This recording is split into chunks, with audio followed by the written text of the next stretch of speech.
Like to say welcome to everyone, and if we could have a roll call and certification of a quorum, please.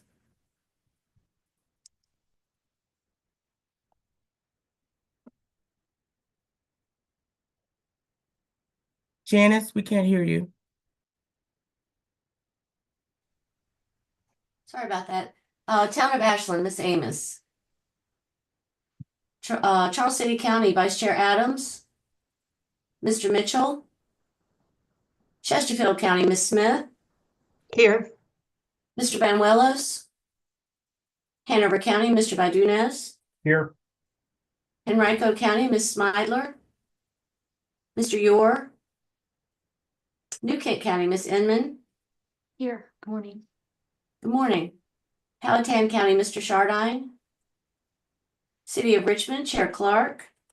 Here. Capital Region Airport Commission, Mr. Rutledge. Plan RBA, Mr. Bushing. Here. Mr. Ario. Here. Ride Finders, Mr. O'Keefe. Here. DRPT, Ms. Dubinsky. Mr. Hudson. RMTA, Ms. Simmons. GRTC, Ms. Robinson, I'm sorry. Here. Mr. Robinson. VDOT, Ms. Rhodes. Here, good morning. Thank you, good morning. And I will circle back around to Henrico because I see I have Ms. Smidler on, but she's not moved over to panelist yet, but I will mark her as present. So that concludes the roll call for attendance, and we do have a quorum. Thank you. Moving on to item 3, consideration of amendments to the meeting agenda. Miles?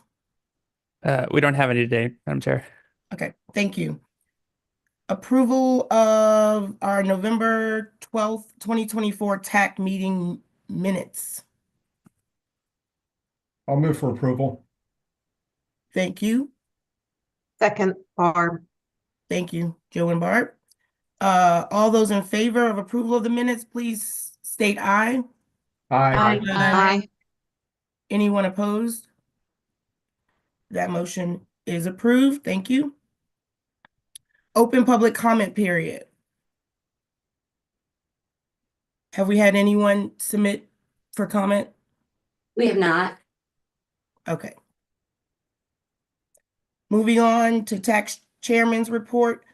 I don't have a lot. I do just want to, since we have some of the regional body here, there's tons of things. Richmond are working diligently to help ensure move forward as far as like updates. So we are still working.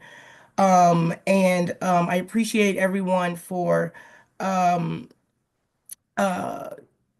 helping us to charter these new fields as we see how we deal with introduction of papers into the city. But anyway, I appreciate everyone, and we are still diligently working on everything. As many of you I've talked to or have been dealing with items. So that's really that. I just wanted to, I felt like I needed to say that. So Barb, Sharon, Sarah, thank you for all your hard work. We're still pushing on that. We'll keep that moving. So that concludes my report, as it was just a personal note to some of my peers. And so we'll move on to item 7, FY26 Regional Public Transportation Plan. Is that going to be you, Frank? No, it's going to be Patricia. Patricia, I'm sorry. No, it's quite all right. Good morning. Let me share my screen here.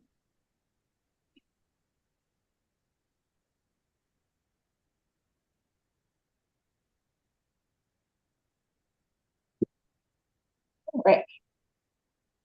Thank you, everyone. My name is Patricia Robinson. I'm the Assistant Director of Planning and Scheduling at GRTC.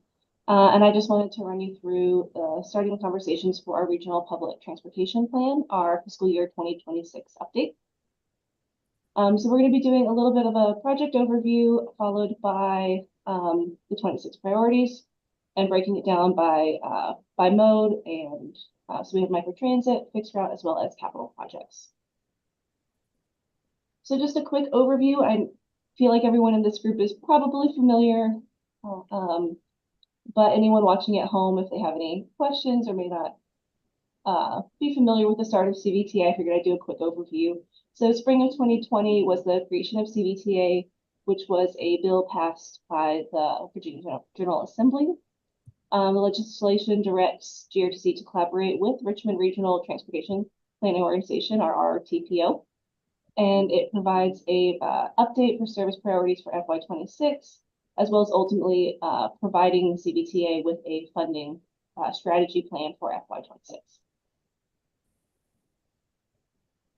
The high-level FY26 priorities are going to be as follows, just to ensure the maintenance of current operating levels, prioritize capital requirements to maintain assets in state of good repair, to advance flooding studies for operational and capital mobility priorities for the region, and then as well prepare for service updates in 2026. Launching into microtransit, I do have a couple of points in this presentation for discussion, so we'll pause then, but I'll just give some background information. For microtransit, as part of our FY 2022 Regional Public Transportation Plan update, a microtransit study was identified as a priority need to evaluate suitability. This included originally 30 zones, focusing on evaluation metrics like intersection density, equity, transit connections, activity generators, and land use. So from the original 30, we narrowed it down to about 10 top candidates. And then after discussions with the jurisdictions in our RTPO TAC meetings, and discussions centered on feasibility, usefulness, population need, and just overall readiness as far as community support, political support, and marketing resources available. We narrowed it down to our 5 zones. These zones launched, well, the first zone launched in fall of 2023. We started with the Azalea zone. This effort did have a regional focus, which prioritized areas without existing high levels of fixed route ridership. So the city of Richmond did their own study, this one focusing more on their specific needs. And this was through City of Richmond's OETM, the Office of Equitable Transit and Mobility, in December of 2023. This identified additional zones for microtransit and ultimately highlighted 2 that we wanted to prioritize for FY26. This being the Montrose White Oak Village and the Broad Rock Cherry Gardens Richmond Highway zones. I know that one's a bit of a mouthful. These are just areas of interest, not the finalized name of the zone. We'll get that later. So breaking just down the 2 zones very quickly, the Montrose and White Oak Village zone would suspend service to our current Route 56, which serves less than 20 people a day. Instead, it would be absorbed in this Montrose zone. GRTC recently launched the Sandston zone in this area. So instead of this being its own new zone, this would more likely be just a 4.5 square mile addition to the current zone to incorporate everything we're currently servicing, as well as the areas identified in this plan. This would also provide connection to 7AB or 4AB, Richmond International Airport, to White Oak Village itself, Route 91. And then we have our Broad Rock Cherry Garden zone. I will mention that both of these zones are already funded, and these are going to launch in FY26, but just wanted to give a high level of what would be happening with the launch of these zones. This one would discontinue routes 86 and 88, which are very limited hourly, if not hourly peak only services, and give more flexibility to this entire zone, being that microtransit is a curb-to-curb model. So more area of coverage. This would also provide connections to our 3 A, B, and C, our 1C, 2C, as well as Route 20, Southside Plaza, VA Medical Hospital. All right. So all of that to say, that's where we started from, where we are currently, what's coming up for FY26. but we wanted to assess microtransit over the next 18 months and kind of wanted to start this conversation of what is next for FY 27 and beyond. So I have highlighted in red what was identified in our feasibility study as the next 1 to 3 years, those additional zones. So kind of if anyone wanted to chime in about their zone specific readiness, if they feel like the readiness factors above are in a good place to move forward. If anyone would like to consider something from the medium or the long term, moving it into that 1 to 3 year range. Anything else that may be not even part of this plan that would like to be considered for FY 26 and beyond. And then if anyone has any comments on plans or studies that GRTC should be aware of to take into account. For example, Plan RVA is working on a rural transportation analysis, and Dan was nice enough to share with us the existing conditions portion that's complete, and then we'll continue to get more of that in as it's finalized. But if there's any additional plans, we'd love to open the floor and just kind of hear that now too.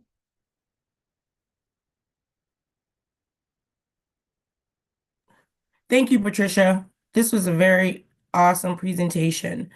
I think it really helps us see our work in the past on microtransit and then moving forward. It's awesome. And I would definitely concur that in the 1 to 3 year additional considerations from Richmond Connect microtransit zones also be considered. So thank you for that, requesting that input. I have Barb. I just wanted to say, Tricia, maybe it would be a good idea for us to get together and talk about the next zones in Chesterfield. I know you guys know we are hoping to do something with the North Chesterfield East as part of a RAISE grant, but that's more of a planning effort rather than implementation. So if we can fold those two together, I'd like to do that, and then kind of get a download from you guys on lessons learned from North Chesterfield West, the Cloverdale zone, to see whether the zones that we have on our list still make sense and which ones probably would be the best to prioritize for the next launch. Yeah, that sounds great. Thank you. Amy? Okay, good morning. Thanks, Madam Chair. Good morning, everyone. So Patricia, great presentation. Just so you're aware, I think, everyone is aware that we being New Kent County in partnership with Charles City, we're doing a rural transit study with Bay Transit, just to look at how we can improve the existing service and provide new services as well. We have looked at your microtransit zones that you all presented. I mean, I think we did a lot of work with you, a year and a half or two ago, and we were happy with the zones. The problem was, we have Bay Transit as our operator, and that wasn't an arrangement that could be worked out with GRTC. So we've moved ahead, and that study is well underway. We just had our first stakeholder meeting last week. We had Plan RVA invited to that meeting as well. So, and we have been coordinating with them in terms of how our recommendations are going to feed into the rural transit study. So there won't be any, conflicts in terms of recommendations. But I would like to note that we are still assuming express bus by GRTC to our Bottoms Bridge area. And we will be looking at potential Parker and I locations that would serve as a second stop for Charles City. It'll most likely be in New Kent in the Providence Forge area because that just makes more sense. But we haven't identified a location yet for that. The expansion of the Park and Ride lot in Bottoms Bridge is funded, and VDOT should be starting construction on that in 25. We're also working with DRPT to have a breeze stop. They're going to be implementing a new service coming up out of the Hampton Roads area. I think the peninsula, I don't know exactly where they're coming up out of, but they would like to have a stop in New Kent. So we'll be arranging that for them to do that. So that's what's happening in our neck of the woods. That's exciting, Amy.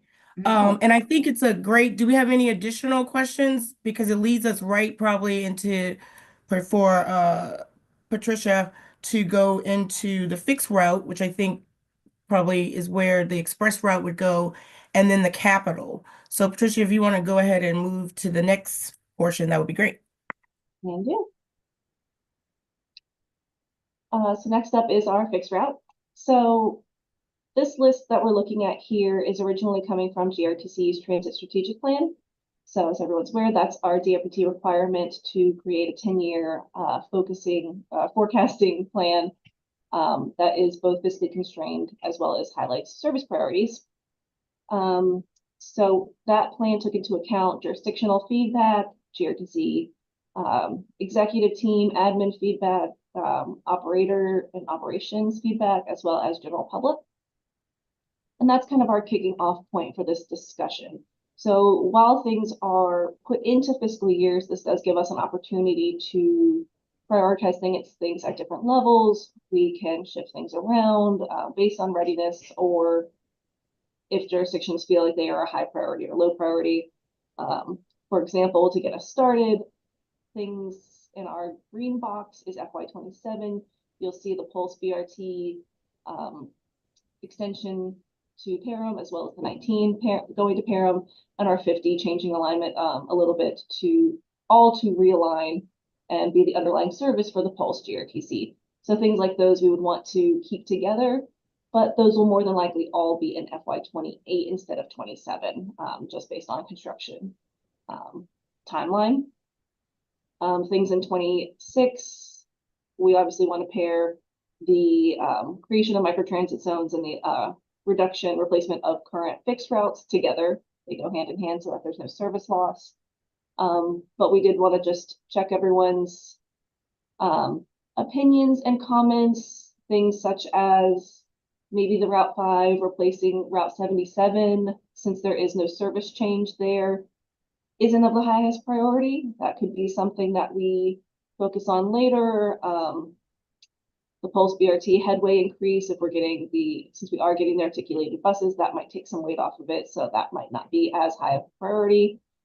Things of that nature. This is really just a planning opportunity to help us kind of identify funding needs as we move along. So if there's anything that you feel strongly is a very high priority or even just a very low priority, things that we want to shift from FY27 or 28, now is the time. Or if there's anything else in general not on this plan, such as Amy's express route, I don't think it's on here at the moment. So I'm going to take notes as we go along as well. So if there's anything else outside of what's listed here that you feel like GRTC should be considering and prioritizing, we'd love to hear that as well. Thank you. I do have a comment there. I was looking through my agenda packet. Was this presentation, is it up on the agenda packet now? It is, I'm happy to send it out after, or send it to Miles, whatever the appropriate channel is there, sorry. Yeah, and I think with this being a discussion item, I would allow the group able to kind of sit down and look at it with their folks. Because it's a lot to ask, but if you're saying now, just as in now it's open period, then great. Let's get this kind of document and let us review it to look at it. Yeah, and if it would be That's only appropriate, my comment. I don't know if the group agrees or how we should approach it. yeah, we're happy to come back next month as well and kind of talk more about this, and if that's appropriate as well. I'm sorry, two people were speaking at a time. Amy, who was that speaking right now? Amy? I think Sharon was trying to say something, but I put my right hand up. So if Sharon has something, she can go ahead. Yeah, Sharon, I couldn't understand you. I'm sorry. Sorry, I'm on my phone getting ready to join on my computer. I 100% agree with you, Dyrone. I need more time to review it and happy to provide comments. Sorry, Amy. Well, that's okay. No problem. Yeah, likewise, we would like to talk with you, Patricia, in terms of how and when we're gonna implement the express bus. Because we would like to have that reflected in our recommendations. for a funding perspective, but our expectation would be that we would use the CBTA funds from New Kent County to support this service. And I think, thanks, Amy. And I think working with Patricia, um, much like we did, they really have great leeway into DRPT and helping, take the burden off of the locality. So I think it'll be a great collaboration. Because again, like Richmond did ours, and they were GRTC was very good, and then taking it and then moving forward with our priorities. So, Patricia, would I be wrong to say that? No, great. Okay. Yeah. I'm sorry. Sorry, Darren, Frank here. Okay, Frank. Yeah, no, I think, thank you very much. Talking about collaboration, I think this is the way to go. And, to something that Barb and I think Amy both have said, I think on the New Kent side, I realized that she said Bay Transit is providing some level of demand response, service for them. It will be great for us to collaborate and, continue to learn from each other, with lessons learned and experiences and see how we can always improve services. So thank you for that. We're happy to do that. Thank you. Yeah, I think Amy has been a big proponent that the rural transportation does have existing and diverse providers that should be integrated into providing that service to those people in the rural areas. And I just, for the record, GRTC doesn't provide rural transit, right? So when they came in with the microtransit, which is something they could provide, that was great, but it didn't fulfill our needs in the rural area. So I think it's just important to note for everyone that not only was it that, we couldn't collaborate with GRTC on the service between GRTC and Bay Transit, but they also don't provide rural transit. So they don't fit our needs. Thank you for that. But we will expect them to bring Express Bus. Yeah, no, Amy, I think one of the for the microtransit, something I would like to say is the fact that uh one of our zones, based on the categories, based on how we categorize our zones, we refer to Powhatan as a rural, zone at this point. And that's why I said, it would be great to kind of collaborate with you all so we can kind of continue to learn. So anything that we can learn from you or anything that we can do to help, we're always open to that. So thank you for that. Sure thing. You would just have to make the entire county a rural zone. Okay. Okay. Okay, that's the problem, right, Frank? That's the problem. So thank you. All right, Amy, thanks for that. Awesome. All right, let's keep moving.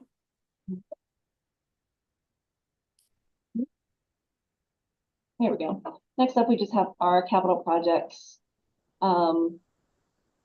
So GRTC typically puts about 2% of CBTA dollars to match capital projects. So here's a list of our bigger projects that are going to be ongoing in and through FY26. So we have our North-South BRT, and I'm just going to give a high-level update. We're in discussions of our station location, starting NEPA, and phase 1 is estimated to complete in the summer of 2028. We also have our Pulse Western extension of our current BRT line. We've submitted a letter requesting the NEPA determination to FTA. We are also, and Henrico's in negotiations to purchase the site at Old Parham Road for the park and ride end of line. Oh, for the end of line, I'm sorry. We also have our fleet storage and facility expansion. This is our often referred to as our church lot, or 325 East Belt Boulevard, our adjacent property here. So that is cited to be demoed and graveled in the spring of 2025. And then we'll do some long-term planning for fleet storage and facility expansion with transit-oriented development in mind moving forward. And then we have our permanent downtown transfer facility. So the conceptual images of the building have been developed for an intro presentation to City Council. Progress right now is pending approval of an MOU for site control. And then we move on to our fleet replacement and expansion. This is just kind of a ongoing every year capital project. GRTC spends about 20 million annually on fleet replacement. And then we also are anticipating expansion needs with the new pulse lines, with the expansion of service, that additional vehicles are going to be needed, as well as the replacement vehicles. And then next up is just our next steps that we are working on. So from now until February, GRTC is going to evaluate our 26 priorities based on ridership, demand, cost, resources, and jurisdictional feedback, coming up with a final priority list for the fiscal year, bringing that back to TPO TAC for approval in February. Then that priority list going to GRTC's Board of Directors in March, and then being presented in April to the TPO Policy Board, CBTA TAC, and full authority. That's kind of our overall timeline of where we're going next. Very good. Do we have any questions, comments?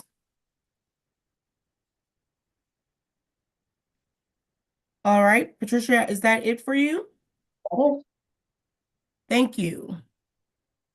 Moving on to item 8, Regional Funding Framework Review. Miles. All right, good morning. Thank you, Madam Chair. Everyone see the presentation? Yes. Okay. So this is picking up the conversation that we started last month. So this is the second of hopefully 4 months of our framework review, but we'll see how that goes. Our goal is, of course, to get this wrapped up by the end of the fiscal year so that any changes we have are incorporated into our next round of new project funding, which will start in the next fiscal year. So as you remember, we have the draft schedule. There are 6 key focus areas that we're looking at. And for this month, we are looking at existing projects and their priority in the process and project readiness. And so the plan is basically we'll have a discussion today. We will bring any follow-up back to you in January related to these topics, and then introduce the next set of topics that we want to review. So today, as I mentioned, this is the second meeting. So last month we talked about sort of the issues, what we're looking for. So I'll have a quick recap on sort of what we're trying to solve for, and then the solutions and the range of options that we looked at, and what staff is proposing for your consideration. So for existing projects, we talked last month about this, but basically, existing projects are a priority in our funding program. We always make sure that we're funding our existing needs before we go on to selecting new projects. But we have competing goals. So we've heard from you all, from the policy board, that we want to continue to advance those existing projects. We also want to make sure there's money for new projects to get into the pipeline. We want to make sure that we're completing all of our legacy projects, which have been lingering out there for an extended period. And then we also want to reduce cost increases and overruns. So this is sort of, we want to have everything. So we're trying to thread the needle here on how can we continue to fund our existing projects while still having funding left over and reducing the overall cost increases throughout the program while still knocking out those legacy projects, which just need to get off our books. And so this is a big priority. As you saw on the last slide, it was 83% of you in the survey said that this was a priority focus area. So we'd proposed 4 different potential solutions. So we looked at 2 options, which were really limiting the TPO's involvement in a project to try and reduce our exposure to potential cost increases. So that was limiting the awards to a fixed amount or fixed additional amount, or limiting funding to only certain phases, like only the construction phase of a project, or only right away in construction, something like that. We looked at an option of basically when you come back for a project for additional funding at some point, reevaluating that on a cost-benefit basis. Should it compete against all the other projects that are being submitted for funding in that round to make sure that it still makes sense as a priority. And then we also looked at the option of requiring a local contribution, so some level of a local match to the TPO funding. So those were all the options that we floated and went through the program. The local cost share and the limiting the amount were the highest rated of the options when we sent out the survey.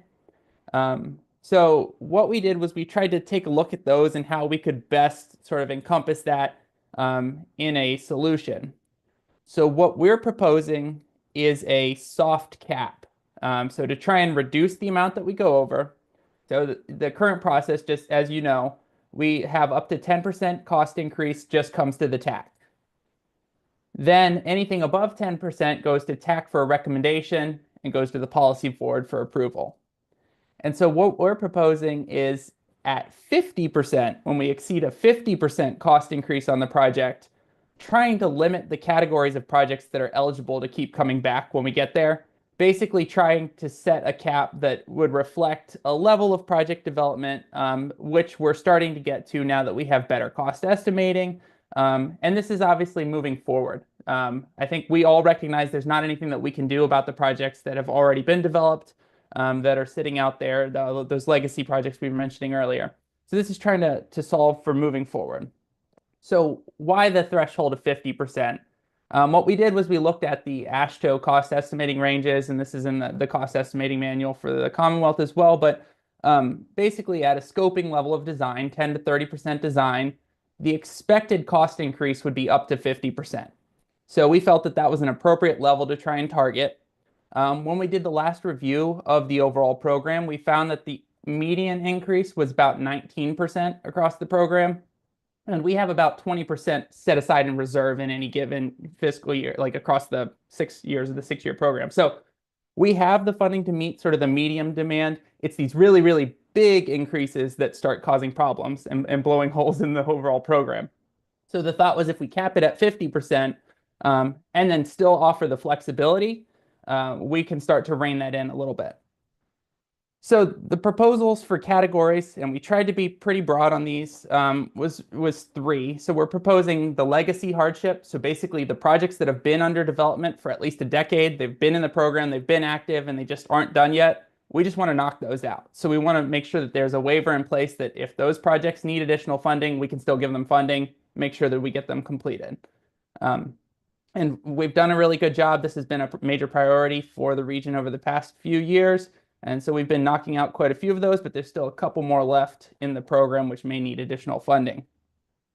The second category that we're proposing is a sort of broad macroeconomic hardship. So this is the COVID scenario where just the economy as a whole is got significant inflation.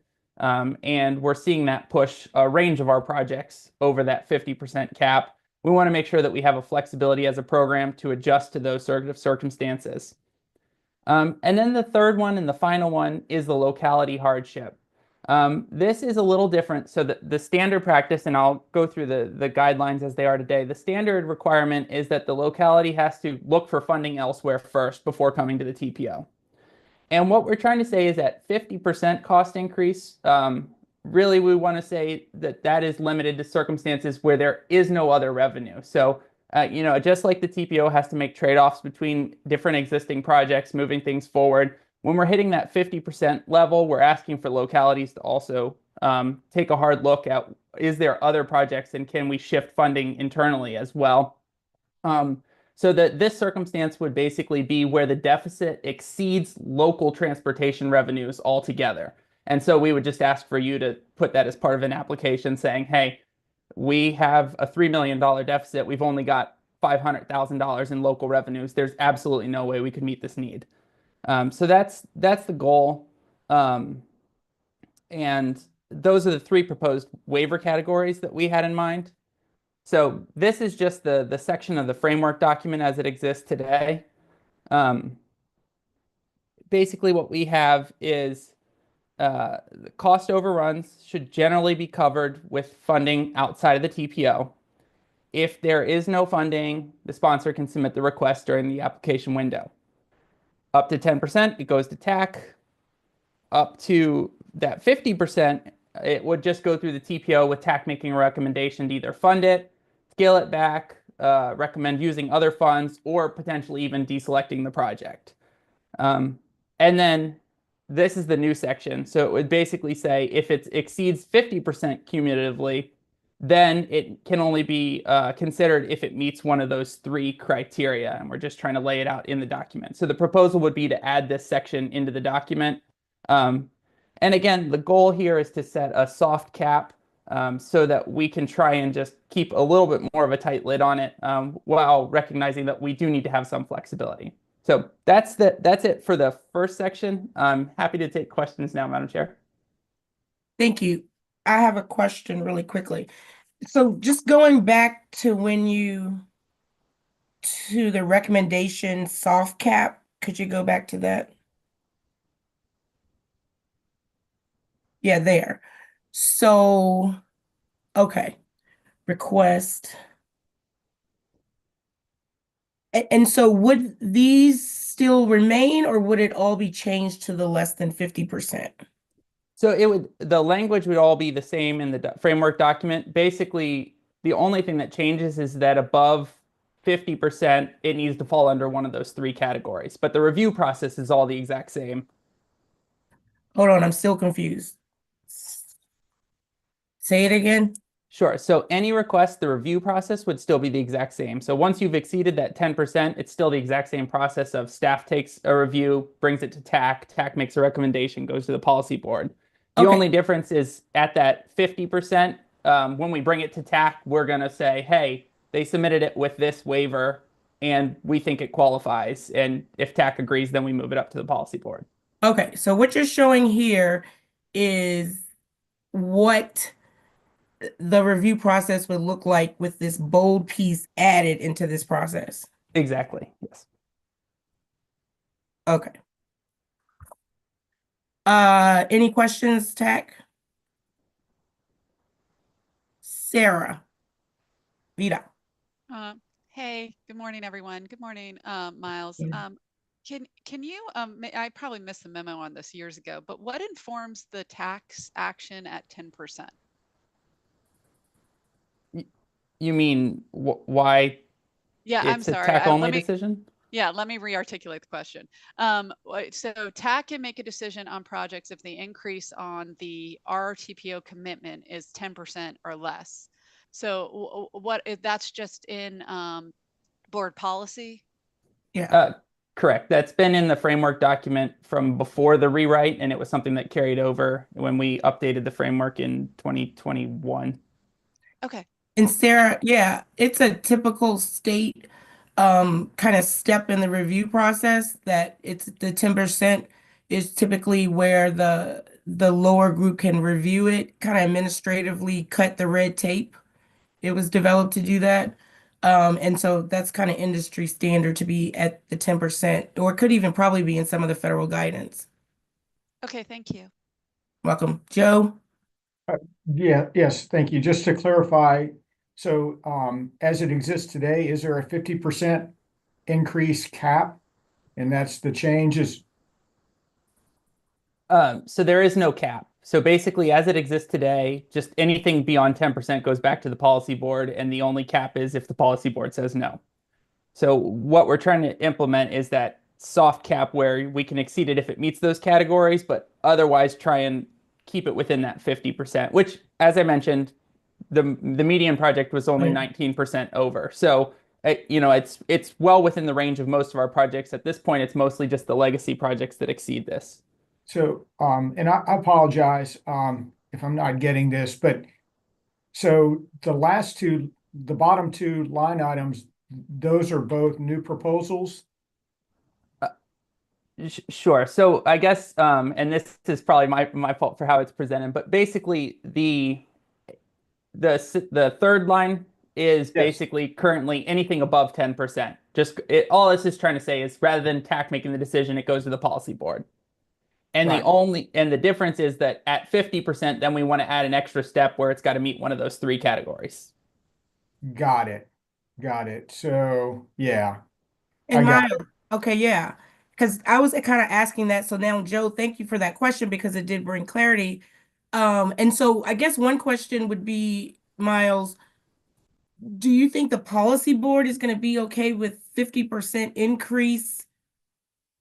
Well, let's see, 10, less than 10%, because I think, do you understand what I'm saying? So, well, oh no, anything greater than 50, less than 50 is still going to go to the TPO review. Yep, so that's covered.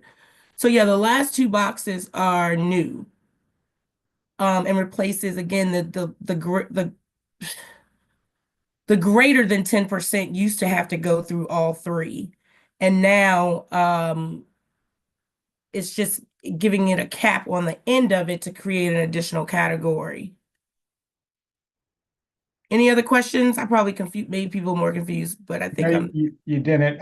Maybe Miles, just a suggestion is to put another line in there showing, less than 10, greater than 10 is how it is today, and then striking that greater than 10 and replacing it with the two less than 50, greater than 50 as a proposal. Understood. We can Just for definitely change that. clarity. Thank you. Amy?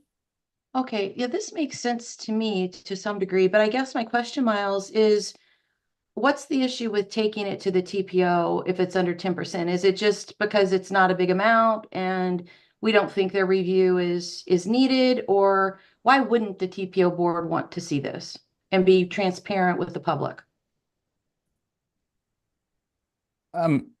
That's just a longstanding practice here, and so I'm Okay. not actually sure again on the original rationale, but I think that as Dorona mentioned, it's basically up to a certain level. It's a nominal increase, and so Okay. taking it at the TAC level where it's just the project, the engineers and planners who are reviewing this and seeing them every day makes sense rather than bringing every single request to the policy board. But there's absolutely no reason we couldn't do that. I just think the general consensus has been having TAC handle the smaller amounts made sense.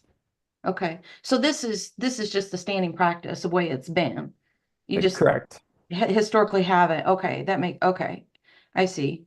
No, I mean, I think that makes sense. I mean, putting some, parameters on anything above 50%, 50% or more, it probably needs to have some, additional review or requirements put on it. And again, 10% is relative, right? Depending on the amount of the project. So it's all relative. So it might be a small amount, but it might be a big amount, right? So I guess to me, the dollar value of it might start to enter into it a little bit. But I trust what you're saying is that it's been nominal. Your projects aren't, so large that the number is going to be in the millions. It's probably in the hundreds of thousands, I would say. Is that fair to say? Sure. So I think we mentioned earlier in this, but the median award is about $1.9 million. Okay, right. So it's Yeah. relatively small. The other thing I'd also say is this cumulative. So, that 10%, once you hit it, every single request comes back to the policy board after that. So that was one of the changes that we made in how we interpreted this. And when we rewrote the guidelines a few years ago was to make it a cumulative process. Okay. All right, thank you. Thank you. Barb? So for the third waiver category, what kind of documentation or how are you going to verify that? Yeah, I mean, so the intent here is to provide flexibility, but basically what we want to see is if you provide us, your CIP budget, you provide us your CVTA revenues and say, look, this request is well beyond any of what's available here. That's the goal. So it's really we're going to be asking for you guys to provide us the revenue and make that statement. And then I think that's where here as the TAC, we can discuss it and review it and refine that over time. But that was the intent. It isn't supposed to be a heavy burden. We just want to make sure that basically that localities are still involved, especially when the cost increases get higher, that we want to make sure that it's skin in the game, essentially. Okay.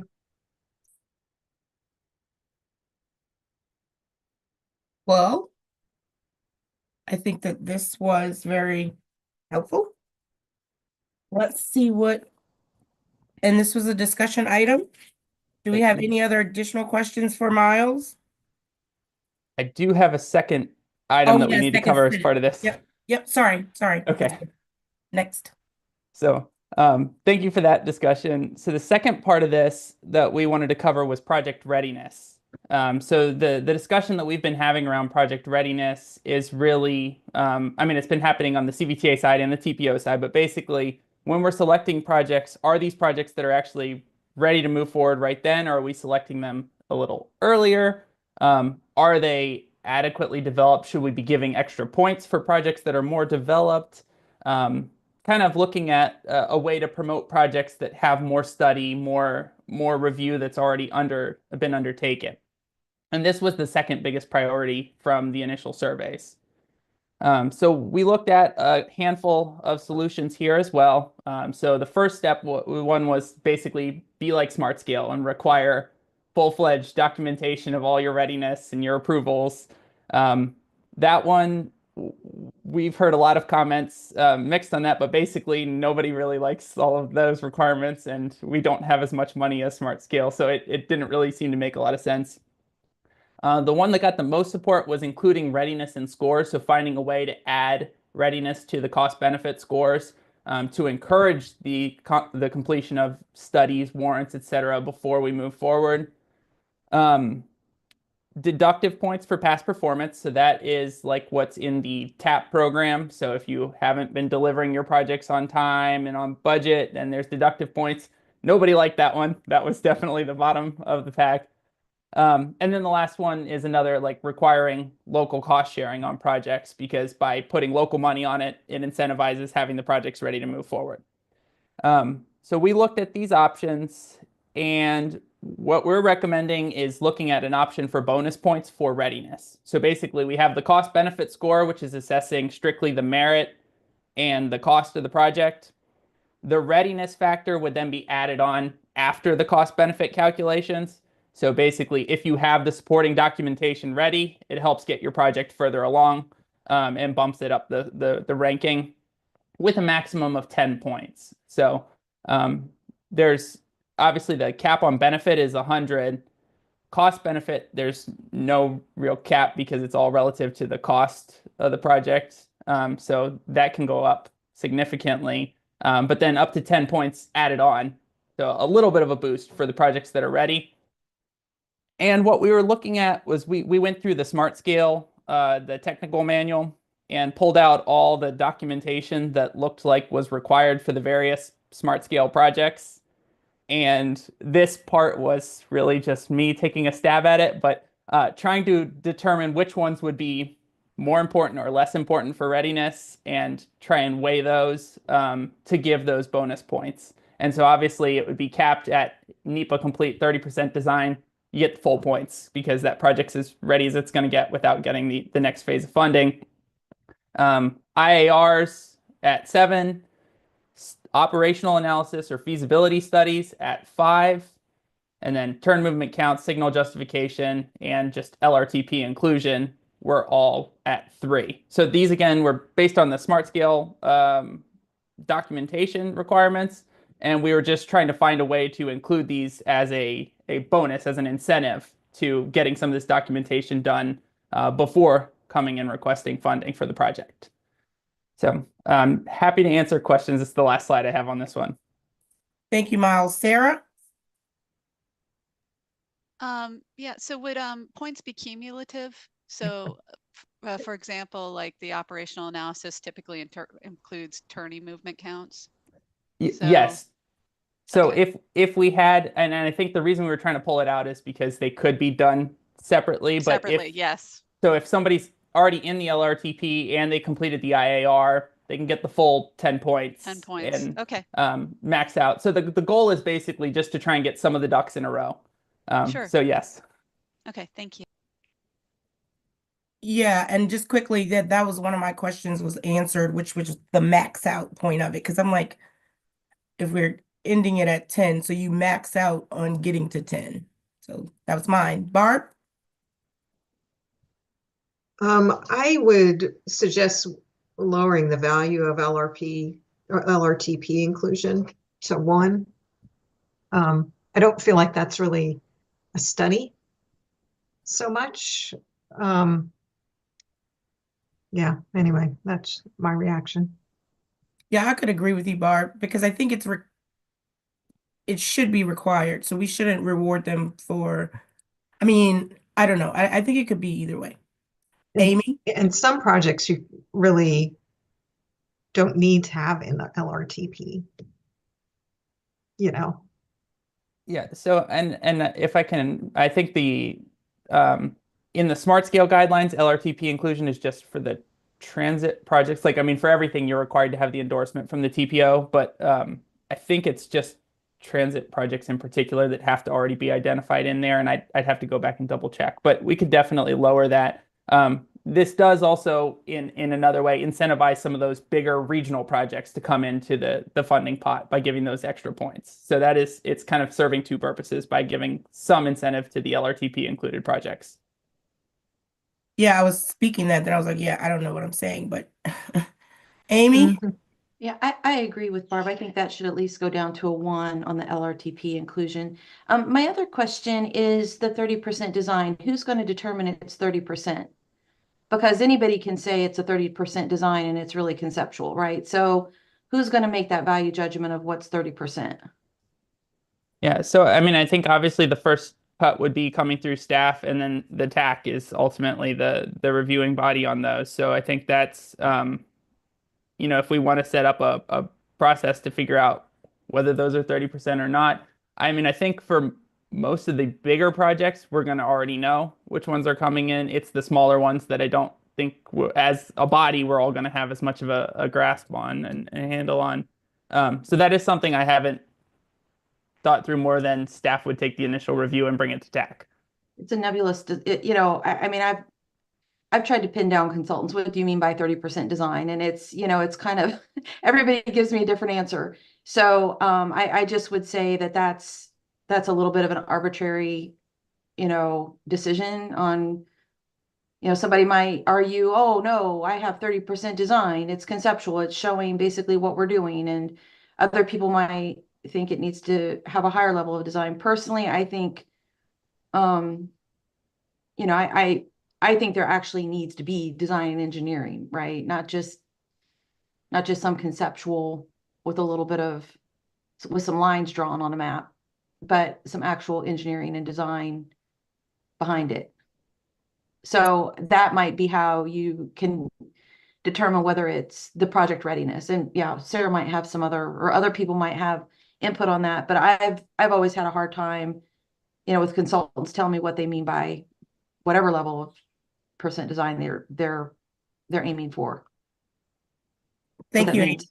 Okay. Joe? Yes, I probably need to give this more thought, but my initial reaction to this is that that we don't assign different values, and that you might look at just having, if you meet any one of these categories, then you've met the readiness factor, and you get you know, you get a yes, okay, and that's worth something versus no. Each project's different. You know, I think if you went to the level of doing an operational, for example, we have some projects that have gone through the VDOT STAR study. And I guess that would get a 5 compared to somebody having done a NEPA. To me, that it's the same thing. I mean, you have done a level of engineering to demonstrate that there is a need and a cost and a conceptual plan. I just I don't like it. I don't like the different scores. I think it's just too arbitrary. Thank you, Joe. Very good points made there. No pun intended. Sarah? Yeah, circling back to Amy's question regarding 30% to design, the department doesn't have a working definition of what 30% complete means. We do have a definition for PFI level plans, which is 20% typically, about plus or minus. And so there's an opportunity there to apply a working definition to this. Also, as always, I'd always like to offer up that the district is happy to review any documentation to determine a readiness level and help support your process in any way. Thank you. Barb? Yeah, I appreciate that offer from Sarah, and that was going to be a suggestion that, pull in VDOT to kind of evaluate 30%. We went through the same discussion at CVTA TAC, talking about 30% plans. And I feel like I pulled together a definition. So I'll dig around and see if I can find that, and we can see if that's helpful. But yeah, that is sometimes a hard thing to pin down. Thank you. Sarah, did you have something else? Nope, I was just lazy and not putting my hand down. Sorry. Okay, well, I think it's a very good discussion. We have Joe really saying that we are um potentially complicating things unnecessarily when deciding in getting a readiness check or not. So I guess, is there any agreement on the yes or no versus you get a point or you get 10 points? Is it in one of these things you get 10 points, or do we want it broken down um more like presented? Amy? Okay, thank you, Madam Chair. Yeah, I don't disagree with Joe. It kind of feels like any of these could check the box for readiness. However, having an operational analysis complete versus NEPA complete are two totally different things, right? When you have NEPA complete, you're far along in your project development. So that means, your cost estimates are probably pretty good. You probably have a higher level of design and engineering. And, so to me, that is a difference in terms of readiness. Um, but, and especially the IAR, and I would say, is it complete or is it signed? Right? Has it been signed by FHWA or is it just with VDOT? And, they're good with it, but it hasn't been complete, hasn't been signed by FHWA, because FHWA might apply, additional requirements for them to be able to sign it, right? So I think that's another level of definition. So I think the devil's in the details on all of these in terms of how you would end up evaluating them and determining whether they meet this level of readiness. So, maybe it is complicating things a little bit, but I do think there needs to be some, reward for projects that are farther along in the process, because there's less risk in funding those projects, so that they're not like these historic projects that keep coming back for millions and millions of dollars and, depleting the project or depleting the program of funding. So I do think there's some merit for readiness factors. I just think this might be a little too much. Thank you, Amy. Okay. And if I could add, how do I look at this? I think that, yeah. So Miles, I think you've gotten some input really to go back and see what you can come up with in regard to these factors and the impact that it's going to have. Because Amy, one of the things that I'll say in support of if we go this route with these types of values is that sometimes a locality having the resources to get ready, we don't want to skew the opportunity for those localities that don't have the manpower and resources to do it. But again, I think that Miles has somewhat addressed that by having it be a bonus. And so now we just need to, really decide on that. Amy and then Barb. Okay, yeah, I don't disagree with that at all, Darona, but it's also, what is the locality's priority? So Sure. localities might have a $104 million project and that's their priority, right? They're not gonna overload themselves with 10 different projects, and dilute their ability to get their main project done, right? So it's also about setting priorities and not putting the region in a position of um of funding a project that's at a higher risk for not advancing because it hasn't risen up to being a priority for that locality. So projects will stand there and wait and wait and wait because they'll say, well, we don't have enough staff. Well, then why is the project even on the list? Get a priority and then let's get that funded. And then we'll move to your next priority. And That's Amy, all. I would say to that sometimes those big projects overshadow these smaller projects being a priority. So we're talking more than likely smaller dollar projects than other funding sources. And so again, if it doesn't get that localities like big push, but it's a big safety or something that the engineers that are working to keep the community safe really need, then and their resources may not be there to do that, then it may become a burden. That would be a problem. I think there needs to be priorities. If safety isn't a priority, then I don't know what to say.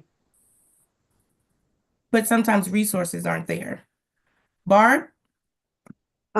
Thinking about the resource issue to get any of this readiness stuff done, RSTP can be used for studies. And it's my understanding you can use it for some PE as well, which I think is a change. Back in the old days, you could do PE only with RSTP, and then I don't know if it was the state or somebody got away from that and we were not able to do that anymore and it was only for studies. But I think now it's back again that you can use it for PE.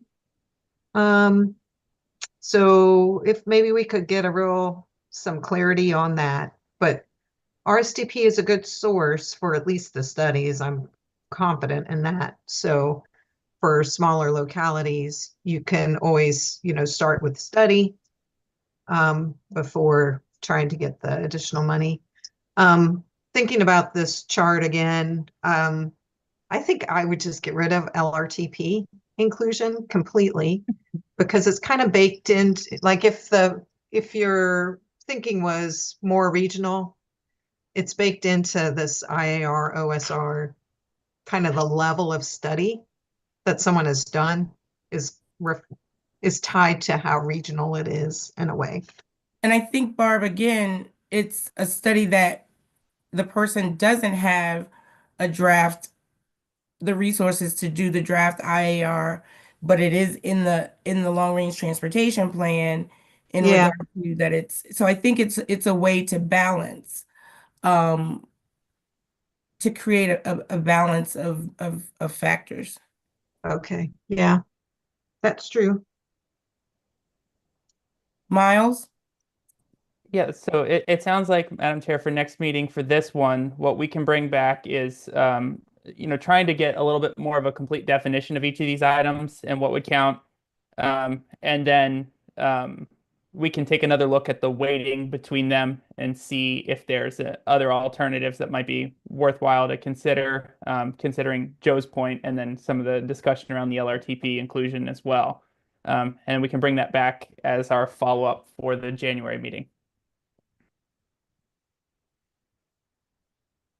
Got it. Well, again, thank you, TAC. This was an awesome discussion. On to item 9, existing project progress reports and funding applications. All right, thank you again, Madam Chair. This one won't take the 5 minutes. This is just your heads up that January is the month for all things existing projects on the TPO side. So the semi-annual progress reports are due in January. We will be sending out the links for those, as well as the list of all the active projects in the RSTP, CMAQ, and Carbon programs. January will also be the existing project window. As you'll recall, we didn't hold a window earlier this year because we decided not to do new projects every year, but every other year. So we'll be doing existing projects in January as well. So if you notice you have a deficit while filling out your progress report, you can go ahead and submit the existing project request at the same time.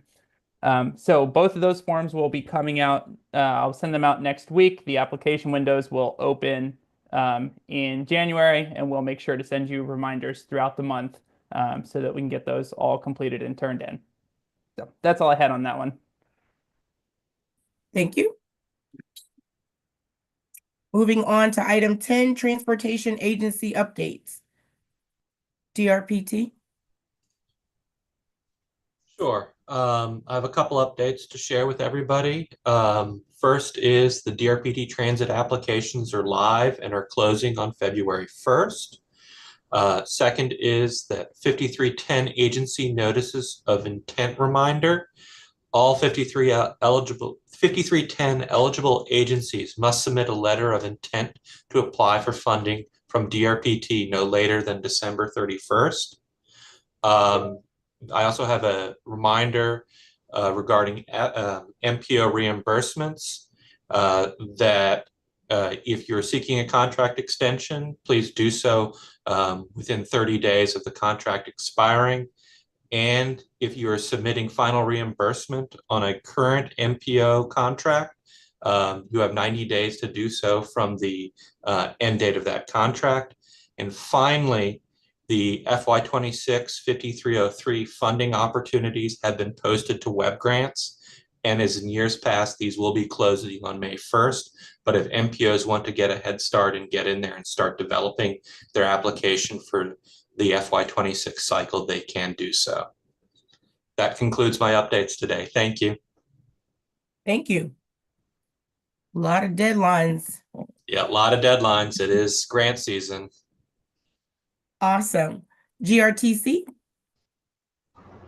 All right, this is Corey. I'll be taking over for the agency update. So this month has been a month of preparation for the GRTC as we approach the end of 2024 and prepare for a January booking change that's going to kick off 2025. Although preparation is the name of the game, some new and noteworthy initiatives have found their start this month as well. First of which, GRTC launched our exciting new MEET program. That's MEET. It stands for Mentoring, Employment, Education, and Training. And that aims to pair some of our experienced and more proficient operators with newly hired operators so that they may provide mentorship and kind of the best possible start for these new operators to hit the ground running when they start. And so we want to thank all of our experienced bus operators that have volunteered to kind of guinea pig this and be the first round of mentors for this new MEET program. Also, the GRTC headquarters gym just had its grand opening. This is just one of a number of exciting new facilities-based projects that are coming down the pike in the upcoming year. So keep a lookout throughout 2025 for a lot of those projects. And then lastly, GRTC's December Board of Directors meeting is scheduled for Tuesday, December 17th at 8 a.m. And all are encouraged to attend that, whether it be virtually or in person. And we look forward to seeing you there. That concludes GRTC's agency update for the month, and I can field any questions anyone might have. Thank you. Ride Finders. Mr. O'Keefe. Thank you, Madam Chair. Ride Finders continues to partner with the Southern Virginia Chamber of Commerce to distribute our Be the CEO of Your Commute public service announcement with their flyers. They're distributing that to their database. We attended our monthly meetings with the DRPT to discuss the operational updates, current initiatives, and program updates. We attended the Cardinal Elementary School's Career Day at Richmond Public Schools to discuss careers in transportation. And we also read the book, The Magic School Bus Gets Cleaned Up, and how that connects transit, carpooling, and biking as options that many students may use in their everyday lives. We met with representatives from the Virginia Office of Data Governance and Analytics to discuss data collections for their fiscal year 25 Virginia Datathon. We're continuing to utilize LinkedIn to communicate with employer-targeted audiences and provide them with contact information to reach out to us. We've met with our counterparts to the north, OmniRide. They're in the process of organizing some benefits fairs to a lot of the van pool locations in Northern Virginia, such as the Navy Yard and Pentagon and Dahlgren, where we have a lot of van pools going from the Richmond area. And we're going to work with them on doing some commuter benefit fairs there in person. We completed our FY26 funding request applications for Chesterfield, Hanover, Goochland, New Kent, and Powhatan. And we also assisted GRTC with the public timetable scheduled deliveries as well.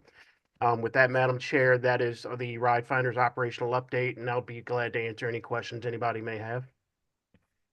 Any questions? Thank you, John, for all you do. Yes, ma'am. Thank you. VDOT? Good morning, everyone. So the CTB met December 4th. The major item out of that is there are no CTB smart scale applications this round. So the deck is done on that. Smart scale round 6, the next major event will be the release of scoring, which is scheduled for January 14th.